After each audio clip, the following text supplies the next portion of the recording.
Bienvenidos a Rumbo a Jerusalén, un estudio profundo de la lección de escuela sabática con el profesor Luis Enrique López. Lección número 10. Llegamos a la lección número 10. Para el 7 de septiembre del 2019. Vamos a terminar el folleto. ¿De qué modo vivir el Evangelio? ¿Cómo podemos vivir el Evangelio? Lección 10 para el 7 de septiembre. Servir a los necesitados. Bueno, maravilloso. Versículo de memoria. Porque por gracia sois salvos por medio de la fe, y esto no de vosotros, pues es un don de Dios, no por obra, para que nadie se gloríe. Porque somos hechura suya, creados en Cristo Jesús para buenas obras, las cuales Dios preparó de antemano para que anduviésemos en ellas. Efesios 2, 8, 10. El día domingo vamos a hablar de tal manera amo a Dios. El amor de Dios es universal, es para todos, seres humanos y todas las criaturas, vegetales, animales, etcétera, etcétera. Compasión y arrepentimiento.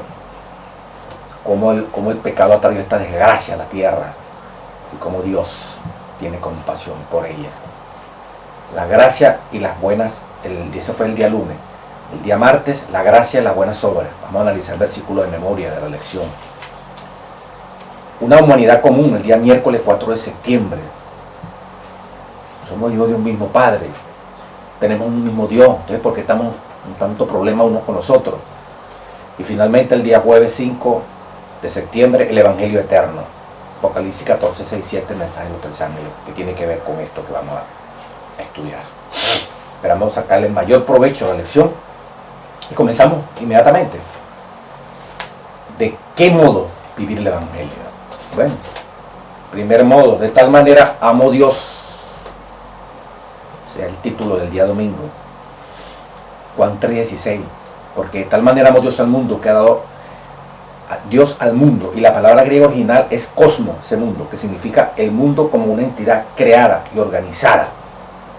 El mundo como una entidad creada, toda la creación, más allá de los seres humanos, que es lo primero, todo. Este versículo trata de la salvación para la humanidad, pero el plan de salvación también tiene implicaciones para toda la creación, claro. Específicamente va a todos los hombres de todos los continentes y de todas las épocas, antes que se cree la gracia. Después de hacer la gracia ya se decidió el destino para todos los seres humanos. Pero también abarca, ¿verdad?, el cuidado de Dios por toda la creación, el resto de lo que no es seres humanos. Lo vamos a estudiar más adelante. Romanos 8:20 dice, ¿qué nos enseña esto acerca de las cuestiones más amplias del plan de salvación? Romanos 8. Vamos a buscarlo. Romanos 8, la palabra de Dios. Romanos 8.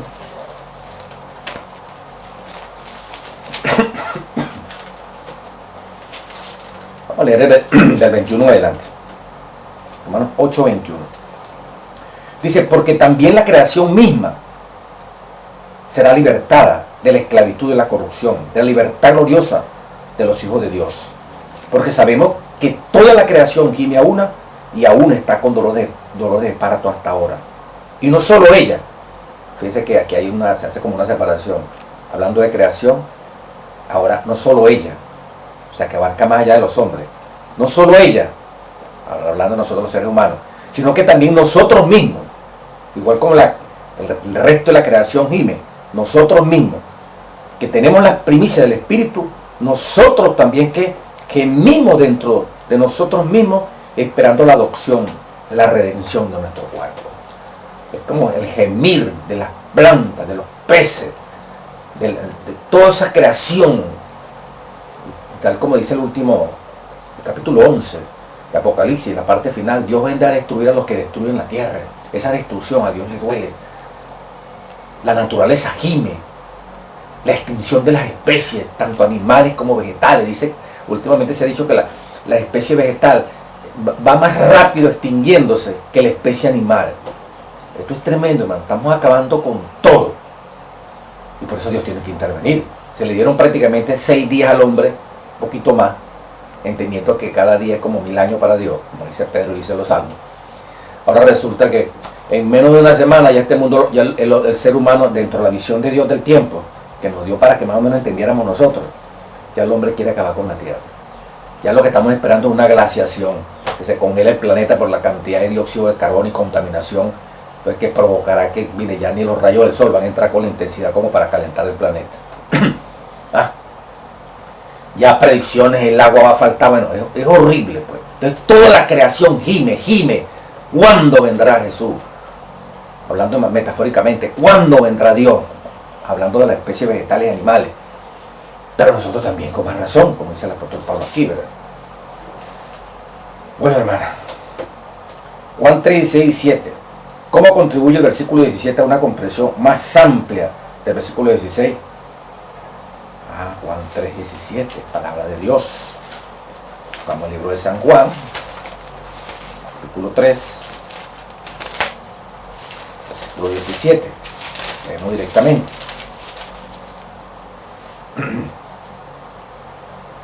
Porque no envió Dios a su Hijo al mundo para condenar al mundo, sino para que el mundo sea salvo.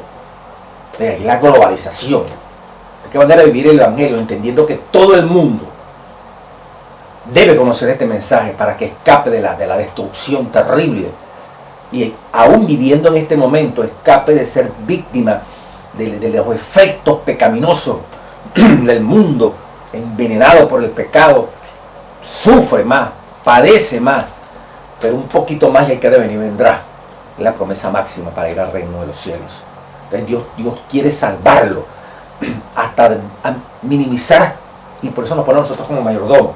Y el sábado nos hace recordar eso. Somos mayordomos también de los animales, de las plantas, del medio ambiente, de la tierra.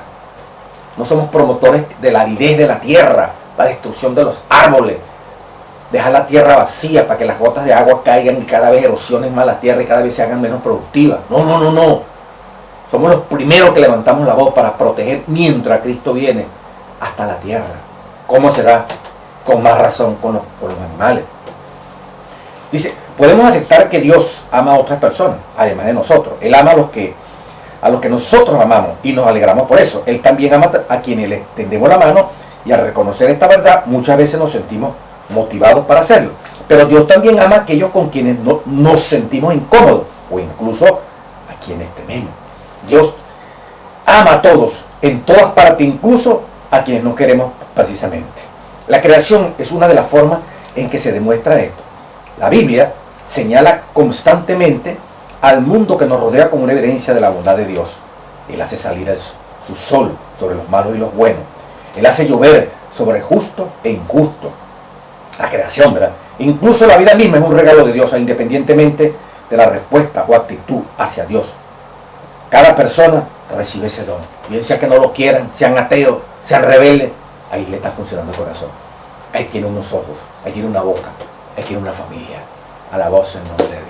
De tal manera amó Dios al mundo, al cosmos, a la creación completa. Vivir el Evangelio, ¿verdad? Teniendo en cuenta que todos somos importantes para Dios. Compasión y arrepentimiento, lunes 2 de septiembre. Es importantísimo.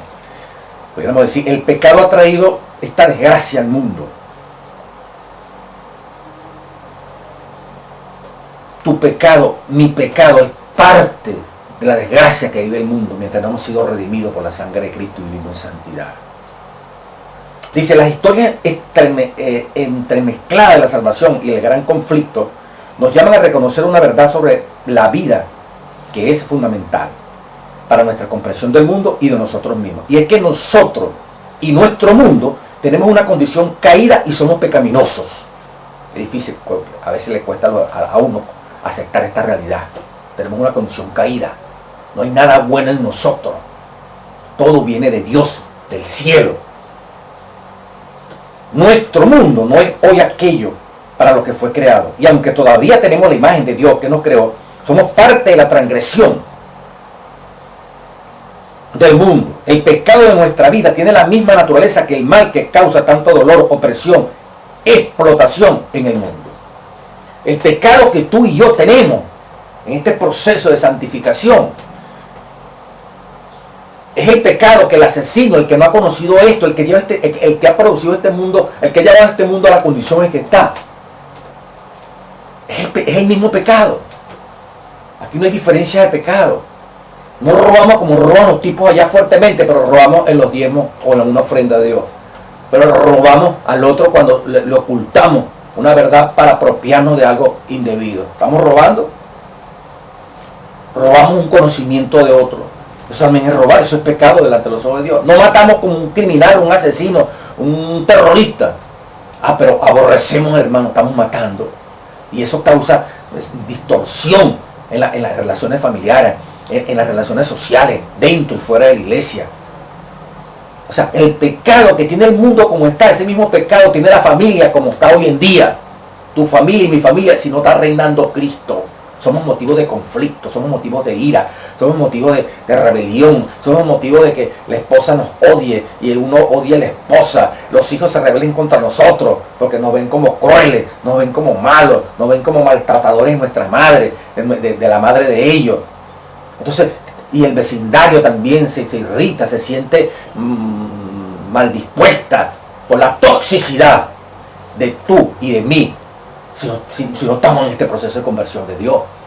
Vemos un mundo caído, pero nosotros también somos parte de ese mundo caído. Nuestra actitud, nuestra forma de ser contribuye a ahondar más esto, que nos despreciemos más, que estemos predispuestos más el uno con el otro, por la altanería, por la grosería, por la altivez, por no saludar, por no respetar al otro, el derecho del otro, por hacer acepción de personas, como veíamos en la otra lección.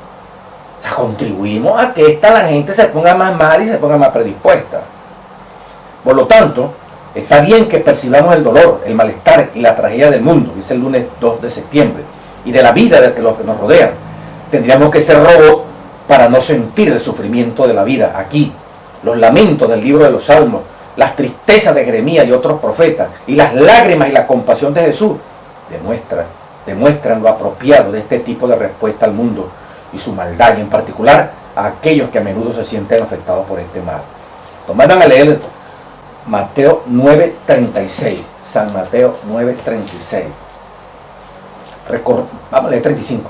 Recorría Jesús todas las ciudades y aldeas, enseñando en las iglesias de ellos, sinagogas, y predicando el evangelio del reino, y sanando toda enfermedad y toda dolencia en el pueblo. Cristo metido allí con el que sufre, con el que padece, en la congregación. No solamente estaba en la congregación, no solamente estaba en las cosas mayores, ese templo, sino que eso va ligado al contacto, cara a cara, cuerpo a cuerpo, con el que sufre y con el que padece. Estaba allí en la sinagoga predicando el evangelio del reino y sanando toda enfermedad. Estaba en la sinagoga de ellos y predicando el evangelio y sanando, esa conjunción y sanando toda enfermedad y toda dolencia del pueblo. Va pegado. Estaba en la sinagoga y estaba sanando, estaba curando. Esa es tu experiencia, esa es mi experiencia. Se ve como está pegadito. Esto no es de Dorca, esto no es de Samaritano solamente. Esto es una obra de todos. La verdadera adoración tiene que ver con el servicio. Vamos a ver más adelante. ¿Y qué pasó? Y al ver, dice Mateo 9:36, las multitudes, tuvo compasión de ellas. Está el secreto.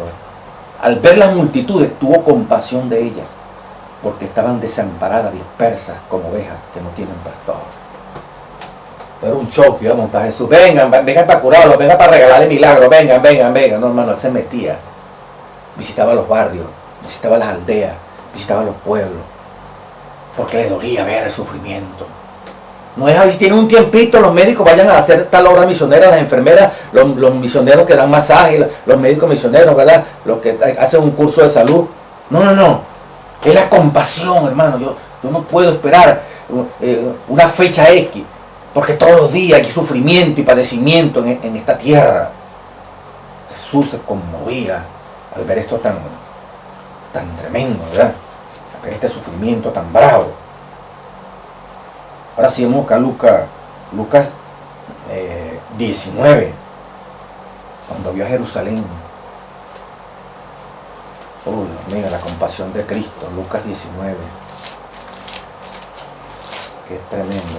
Y cuando llegó Lucas 19:41, Y cuando llegó cerca de la ciudad, al verla, lloró sobre ella, Cristo Jesús, diciendo: oh, si también tú conocieses a lo menos en este tu día lo que es para tu paz, mas ahora está encubierto de tus ojos, porque vendrán días sobre ti cuando tus enemigos te rodearán con vallado y te sitiarán, por todas partes te estrecharán, te derribarán a tierra, y a tus hijos dentro de ti no dejarán en ti piedra sobre piedra, por cuanto no conociste el tiempo de tu visitación. Cristo lloraba, hermano mío. Cristo estaba allí, era la puerta de salvación, era el punto de salvación. Pero los judíos no lo aceptaron. Dice que lloró. ¿Cómo me duele lo que le espera a esta gente, hermano mío? ¿Cuántas veces Cristo no estará parado frente a ti, a mí, rogando? Mira, preveo por la vida que tú estás llevando que lo que te espera es una desgracia, un sufrimiento, un acontecimiento terrible en tu hogar, y no estás preparado. En tu trabajo, en donde tú te relacionas, va a pasar algo. Tú mismo, internamente te va a pasar algo. Y Cristo llora al ver que lo que te viene es candela, lo que me viene es candela. Porque vendrán días sobre ti cuando tus enemigos te rodearán, con vallado te citarán, te derribarán a tierra, se meterán con tus hijos. Esa fue la destrucción de Jerusalén en el año 70. Por eso lloró, hermano. Oh, como dice aquí, si también tú conocieses a lo menos este tu día, lo que es para tu paz. Pero no lo querés conocer. Lo que te tendrá paz, lo que yo puedo evitarte. Pero tú vas como un tren alocado a la desgracia. Yo no puedo hacer nada, dice Jesús. Yo no puedo meterme obligándote a entrar en ti. Yo estoy a las puertas y llamo. Jerusalén, Jerusalén. ¿Cuántas veces quise, como la gallina ropa a los pollitos de Babusal, hacer lo mismo con ustedes? ¿Cuántas veces quise protegerte, hermano? Quise cuidarte, quise evitarte que te pasara ese dolor que tienes aquí en el pecho, esa diabetes, ese problema cardiovascular. ¿Cuántas veces te hablé de Reforma Pro Salud? Te hablé del estrés. Venía a mí todo lo que estén cansado y trabajado. Echa toda vuestra ansiedad sobre mí. Pero yo no podía obligarte. Te enviaba predicadores, te enviaba mensajes, textos, WhatsApp, Instagram, cantidades de medios, televisión. Pero tú no lo aceptaste. Oh, si también tú conocieses a lo menos que mientras estos hombres y mujeres te hablaban, era para tu paz. Hermano, la compasión de Jesús. Jesús lloró al ver cuando vio a Marta y a María llorando, y a la gente allí que venían con ellos llorando. No tanto por la muerte de Lázaro, porque ese hombre está al ver los seres humanos que no tienen esperanza y lo que le venía también a ese pueblo. Oh, hermano, el egoísmo, dice aquí, la codicia, la mezquindad, el prejuicio, la ignorancia y el descuido son la raíz del todo mal. La injusticia, la pobreza, la opresión del mundo. Y confesar nuestro pecado es un primer paso para resolver este mal. Mírate, dice aquí la parte del día lunes, pero no demasiado cerca ni por mucho tiempo. Obsérvate, observémonos. ¿En qué aspectos estás hecho pedazos y eres parte del problema mayor, que es la contaminación terrible que hay? ¿Hasta qué punto nosotros también estamos metiéndole más candela a este desastre moral espiritual? Y lo peor, metiéndosela dentro de la misma iglesia. La gracia y las buenas obras, día martes 3 de septiembre. Romanos 2, 8 al 10. El versículo de memoria. Porque, vamos, mire la explicación. Porque por gracia soy salvo por medio de la fe. La salvación es un don de Dios, chicos, un regalo. Nadie se merece salvo, porque aquí todos somos, no hay santo por quien rogar. Todos pecaron, todos estamos destituidos de la gloria de Dios. Eso es lo normal en toda la raza humana. Y sin embargo Dios promete, ustedes pueden ser salvos. Pero ¿qué mérito tenemos? ¿Qué cosa buena hay que merezcamos estar en el cielo? Nada. gracia, es un favor inmerecido. Ustedes no lo merecen, pero yo los amo. De esta manera amo a Dios al mundo. Ustedes no tienen que pagar nada. Yo estoy dispuesto a salvarlos. Pero tienen, ¿verdad? Tienen que experimentar, tienen que aceptar el plan de salvación que yo les propongo. Reconocer que están perdidos, reconocer que son parte de este problema. Vivir el Evangelio entendiendo que si Dios no obra en nosotros, somos parte del problema. Estamos hundiendo la tierra y la iglesia, y si damos mal testimonio, poniéndolo al nivel de lo peor, para que nadie crea ni en el mundo ni en la iglesia. Eres tú parte del problema, soy yo parte del problema. Entonces, sabiendo eso, por gracia tenemos la oportunidad de ser ahora al revés. Vamos a ser parte de la solución al problema, porque nuestra vida, abogado tenemos para con el Padre, que perdona nuestros pecados y nos hace ahora, por lo menos no vamos a ser parte de este desastre que vive la humanidad. Porque por gracia soy salvo por medio de la fe. Creer en eso que hizo Dios por nosotros. Cargó nuestros pecados para que no los cargue tú ni los cargue yo. Y a través del Espíritu Santo se puede hacer eso, ¿verdad? Caminemos adorando y sirviendo al prójimo. Y esto no es de vosotros. Efesios 2, 8 al 10. No fue de nosotros mismos y fabricamos eso. Pues es un don de Dios. La salvación, por la gracia de Dios. No por obras. No fue que nosotros estamos aquí haciendo muchas cosas. Merecemos ser salvos, como dice Romanos 4. No, esto no es por obra. Para que nadie se gloríe. Porque no, mire Dios, yo le di mucha comida al hambriento. No, yo vestí al desnudo. No, yo hice esto. No, yo di tal cosa. Sálvame. No, hijo, la salvación es un regalo de Dios. Usted y yo merecemos salvación. Nos podrido nuestra naturaleza. Todos los días eso tiene que desinfectarse con el poder del Espíritu Santo. Admitir la pecaminosidad del pecado y como contraparte amar la verdad. No creer en la verdad. Más allá de creer en la verdad, hay que amarla. Porque ha sido sanidad para tu cuerpo y para mi cuerpo. Sigue diciendo el versículo. No por obra para que nadie se gloríe. Entonces no vamos a hacer nada. No, chicos, sigue diciendo. Porque somos hechura suya.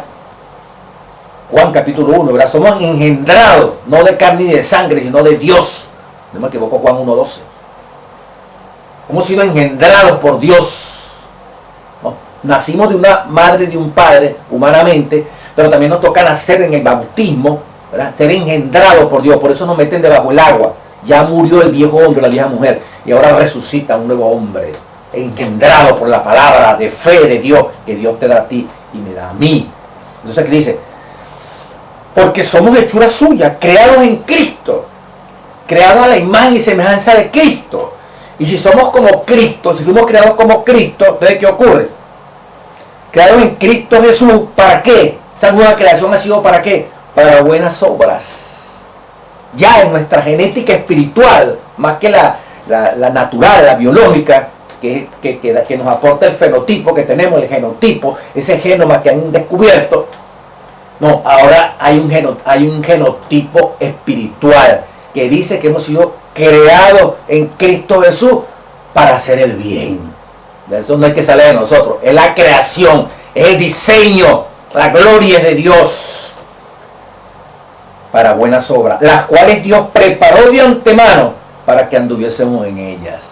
Antes de crearnos, ser engendrados por Dios en esas nuevas criaturas, los que nos hemos bautizado, ya Dios tenía preparado las buenas obras por las cuales tú ibas a caminar y yo iba a caminar. De tal manera que una vez que hemos sido engendrados por Jesús para buenas obras, y viene un acto de caridad, hacer un bien a otro, no es algo de un impulso, no es algo ocasional, es algo que como hemos creado por Jesús para eso. Deberíamos ser sensibles a eso, si es que es verdad que fuimos creados. Y de antemano eso que estamos haciendo ya estaba preparado, ya Jesús mismo lo había diseñado para Él mismo hacerlo a través de ti y de mí. Entonces las obras funcionan porque fuimos creados para eso, para las obras. La genética espiritual es de Dios y querer de hacer lo está poniendo Dios. No hay nada para gloriarme. Por eso dice que brille vuestra luz, que la gente vea lo que está ocurriendo, pero alaben a Dios. Porque Él es el diseñador de eso. Él me creó. Me puso un ADN espiritual a la manera de Jesús para hacer el bien. Dentro de la iglesia, fuera de la iglesia, con esa genética espiritual, ¿cómo puedo separar? El culto oculto es una cosa y hacer el bien a otro. No, hermano, Eso es, diríamos nosotros, es un transgénico espiritual. ¿Entiendes? Pretender que sí, con la oración, vamos a leer eso, oración, el diezmo aquí, la oración, el pastor, el anciano, puro cumpliendo responsabilidades administrativas allí y luchando con los problemas de la iglesia y la gente sufriendo alrededor y cada vez más drogadictos y cada vez más problemas en el barrio y cada vez más problemas en la empresa y tú ni yo somos, no somos agentes para como la sal, mezclarnos y barrer hasta donde Dios nos permita todo aquello que turba una casa, que turba la escuela, que turba el lugar, la iglesia donde tú te mueves. De antemano ya Dios preparó eso, porque tenemos la genética espiritual de Cristo. Por eso nacimos de nuevo. Tenemos un código genético espiritual diferente. No somos transgénicos, somos originales porque fuimos creados en Cristo Jesús. Efesios 2, 8 al 10, para buenas obras. ¿Por qué tuvo que crearnos? Porque ya las tiene de antemano preparadas, para el mismo Jesús andar en ella, a través de ti y a través de mí. Alabado sea el nombre de nuestro Dios. Miércoles 4 de septiembre, nuestra humanidad común. ¿Qué nos enseña cada uno de los siguientes textos sobre nuestra humanidad? ¿Cómo vivir el Evangelio?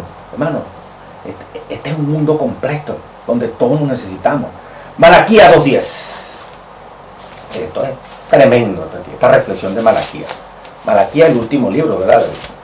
Del Antiguo Testamento. Malaquías, capítulo 2, versículo 10. Mire cómo dice. No tenemos todos un mismo Padre. ¿Sí o no, hermano? Ok, sí. No nos ha creado un mismo Dios. Sí. Ok, yo también digo sí. No tenemos todos un mismo Padre. Malaquías 2.10. Sí, ok. No tenemos todos un mismo Dios. Sí, ok, perfecto. Ahora pregunta aquí el profeta, Malaquías 2.10.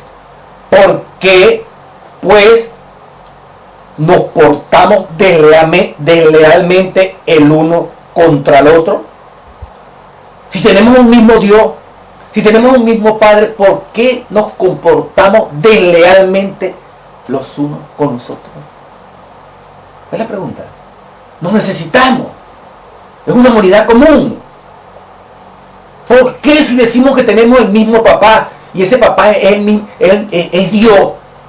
Si todos somos de un mismo Dios, tenemos un mismo Padre, ¿por qué somos tan desleales los unos a los otros? Profanando el pacto de nuestros padres. ¿Ah? ¿Por qué somos tan desleales? Si tenemos un mismo Padre, un mismo Dios. Hemos dicho que sí. Es mentira, hermano. Pareciera que uno tiene un padre, Dios es un Dios de una forma para uno y de una forma para otro. Tenemos padres diferentes. Que es una comunidad con diferentes padres. No, aquí hay dos padres. O usted es de Dios, yo soy de Dios, o usted es del diablo, o yo soy del diablo. Y cuando yo soy del diablo, ¿verdad? De ese enemigo que se reveló allá en el cielo y trajo ese conflicto para acá, también nos lo mete a nosotros y no nos ponemos pila.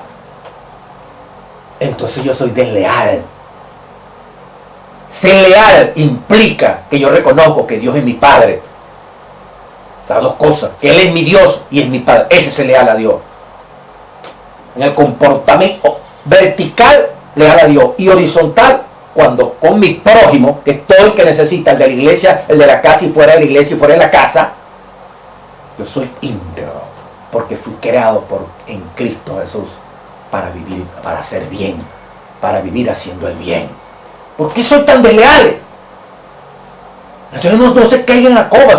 Si no hay lealtad el uno para con el otro, lo que hay es pura traición, envidia, suspicacia, prejuicio, nacionalistas, étnicos, de clases. Hay el negro ese, hay el rubio ese, el catire ese, hay el rico ese, hay el pobre ese, el andrajoso ese, como decía Santiago. No, hermano, estamos violando completamente los 10 mandamientos. ¿Por qué nos repudiamos los unos con los otros? Y todos venimos del mismo padre, el africano, el europeo, el norteamericano, el ruso, el chino. Entonces, ¿cuál es el rollo? Tenemos el diablo. Eso es todo. Hechos 17:26. De una sangre ha hecho todo el linaje humano. Romanos 3:23. Todos pecaron, todos están destituidos de la gloria de Dios. Gálatas 3:28. Todos los bautizados en Cristo, no hay judío, no hay griego, no hay esclavo, no hay libre, no hay varón, no hay mujer, porque todos vosotros sois uno, somos uno en Cristo. Y no hay ya más divisiones por raza, por nacionalidades, por colores, hasta por religión. No, ya los que somos en Cristo somos uno solo. Aún nuestro hermano que no comparte lo nuestro, ese también tiene el mismo papá que tengo yo. Ese también tiene a Dios como Padre. Deje que Él lo va encarrilando, como los que no nacimos en la iglesia, pues teníamos otra idea. Y Dios nos fue llevando. Pero los que no estamos aquí dentro, cuando profesamos esto, dentro de la congregación, allí no tiene que haber separación. Todos somos uno en Cristo Jesús. Allí no hay mujer, no hombre, que si griego, que si el otro judío, que yo nací en la iglesia, ese no nació en la iglesia, ese es como medio mundano, eso no. Cuando hemos entrado en esto, no hacemos diferencias. Aun cuando los hermanos estén en pecado, en lo que sea, y yo estoy en pecado, deberá haber alguien para aconsejarme, para orientarme. Mateo 18:15, hablar conmigo, llamar a otro para que me persuadan, no para caerme encima y destruirme. No para meter el chisme, para destruirme en una junta de iglesia. Primero hablaron conmigo, primero conversaron conmigo. No entendí, va otra vez gente, llevan el problema a la iglesia, lo analizan, tampoco agarra consejos. Bueno, quiere fraternizar porque no quiere estar en la iglesia, pero quiere seguir metiendo el veneno dentro de la iglesia. Sin embargo, repito, son medidas extremas. Lo importante es que todos somos uno, una sola familia. En Cristo no hay nada de eso. Esto fue una noticia grandísima, como dice aquí el folleto. Gálatas 3:28 es un resumen teológico de la historia práctica que Jesús contó sobre el buen samaritano. En lugar de discutir sobre a quién estamos obligados a servir, simplemente vayamos y sirvamos. Y quizás incluso debemos estar preparados para que nos sirvan quienes tal vez no esperamos. Porque por un solo espíritu fuimos todos bautizados en un cuerpo, sean judíos, sean griegos, sean esclavos, sean libres, y a todos se nos dio el deber de beber de un mismo espíritu. 1 Corintios 12:13. Así que, hermano, ¿cómo vivir el evangelio con una gran comunidad, con pasión, de amor? El evangelio eterno del día jueves. Bueno, Apocalipsis 14:6-7. Apocalipsis 14:7 reúne los tres elementos clave. Juicio. El llamado a juicio para que se haga justicia ha sido un llamado repetido por quienes han sido oprimidos a lo largo de la historia. Afortunadamente la Biblia presenta a Dios como el que escucha el clamor de los que están en peligro, como se expresa a menudo en los salmos. Lo hemos estudiado aquí ya. La hora de su juicio ha llegado. Dios no va a dejar impune la maldad en la iglesia y fuera de la iglesia. Ezequiel 9 lo presenta. Venían los tres mensajeros. Y se salvaron fue los que gimen y claman a causa de la abominación que se cometía en aquel tiempo, que está en Ezequiel 8, lo que hacían los sacerdotes, los religiosos. Y se le dijo al ángel, pasen y comiencen el juicio de Dios por los ancianos, por los dirigentes de la iglesia. Como dice Pedro, el juicio va a comenzar por los de la iglesia. Primero por la iglesia. Ajustar cuenta a Dios primero con los de la iglesia. Y aquí no se ve capaz niño, joven, adulto, dele. Pero los que están gimiendo y clamando por las abominaciones que se hacen en la tierra y en la iglesia, reciben el sello de Dios. Eso indica la justicia de Dios. Eso indica el amor de Dios. No sería amor si estos tipos se mueren, dicen demasiada maldad y ya está. Vayan, la muerte fue como un reposo. No, usted se va a levantar en la tumba a pagar por lo malo que usted no hizo y no se arrepintió. Mateo 5, todos van a resucitar. San Juan capítulo 5, todos van a resucitar. Todos van a oír la voz de Dios. Unos para vida eterna, otros para muerte, ¿qué? Eterna. Vamos a buscarlo aquí rapidito. San Juan. San Juan 5, 28. No os maravilléis de esto, porque vendrá la hora cuando todos los que están en los sepulcros dirán su voz, y los que hicieron lo bueno saldrán a resurrección de vida, más los que hicieron lo malo a resurrección de condenación. Así que no se van a escapar. Entonces ese juicio vindica a Dios, vindica el amor de Dios. Gracias, Señor, como los que claman en el quinto sello. Señor, ¿hasta cuándo? No, a justicia, Padre. Estaba allí la sangre clamando a la pie del altar de esas almas, ¿verdad? Tranquilo, dice, un poquito más. Otros van a morir como mártires. y recibieron vestiduras blancas. Tranquilos ustedes, cuando se haga el juicio investigador, diríamos, escatológicamente, tomando como referencia ese clamor de los que se explican a la Edad Media, todos los que han sufrido. A partir de 1844, todo eso comenzó el juicio de los muertos. Todos los que de una manera han creído en Dios, Dios los está evaluando y reciben la aprobación o la no aprobación de los que militaron en esta causa. El juicio de Dios indica su amor. Adoración. Los escritos de los profetas hebreos a menudo vinculan los temas de la oración y las buenas obras, especialmente cuando se compara la oración de quienes afirmaban ser el pueblo de Dios con los errores que cometieron y se perpetraron. En Isaías 58, por ejemplo, Dios declaró explícitamente que la adoración que él más deseaba eran actos de bondad y el cuidado de los pobres y los necesitados. Adorar a aquel, Apocalipsis 14, indica, ¿verdad? La verdadera oración es servir, sin dejar de adorar y en el templo, pero adorar implica también servir, con lo que le leí ahora de Lucas, de Mateo. Vamos a buscarlo aquí rapidito.